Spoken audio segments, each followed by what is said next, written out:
Се уште е без научна верификација дешифрирањето на јазикот и на писмото на античките македонци. Никој од македонските лингвисти досега ниту со љубопитство, а камоли со научен ангажман кон откритието дека средниот текст напишан на каменот од Розета, што се наоѓа во Британскиот музеј во Лондон, се писмото и јазикот на големите Филип и Александар Македонски, Аристотел и Клеопатра. Елизабета Мемик со анализа на тема писмото на античките македонци.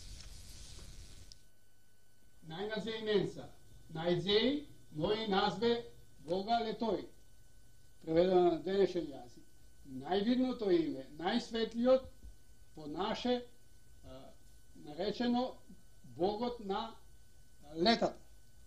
По 2200 години конечно можеме да го слушнеме и да го прочитаме јазикот и писмото на старите македонци. Сосема е сигурно дека вака зборувала и пишувала последната владетелка на македонската династија Птоломеј и на Египет Клеопатра. По незината смрт Римската империја уништила речиси се што можело да го наведе светот дека античките македонци имаат развиена цивилизација, а со тоа свој јазик и писмо, смета академик Бошевски.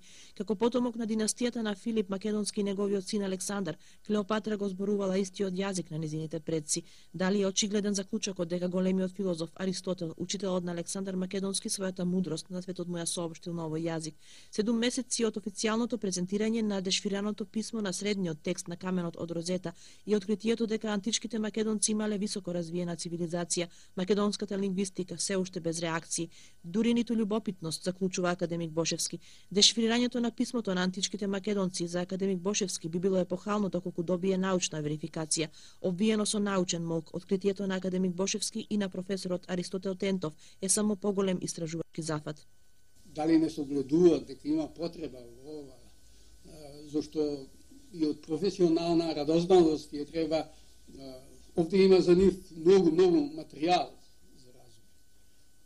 Зашто ние само сме онака загребале по површината на проблемот. Писмото на античките македонци содржи 27 согласки заедно со знакот Ш и 8 самогласки. Академик Бошевски и професорот Тентов досега дешифрирале повеќе од 200 зборови кои имаат разбирлива содржина од денешен аспект. Истражувањата се темелат најмногу на доброволна основа. Немаат средства за поагресивно настапување во светот. Многу поедноставно е да некој имат повеќе пари од нив дојде кај нас, па ние да го убедиме или во аранжман на нашите институции се направи таква една средба. Писмото на античките македонци на овие простори се употребувало од ововедувањето на кирилицата, а во Русија постојат текстови со ова писмо пишувани и во 10 век.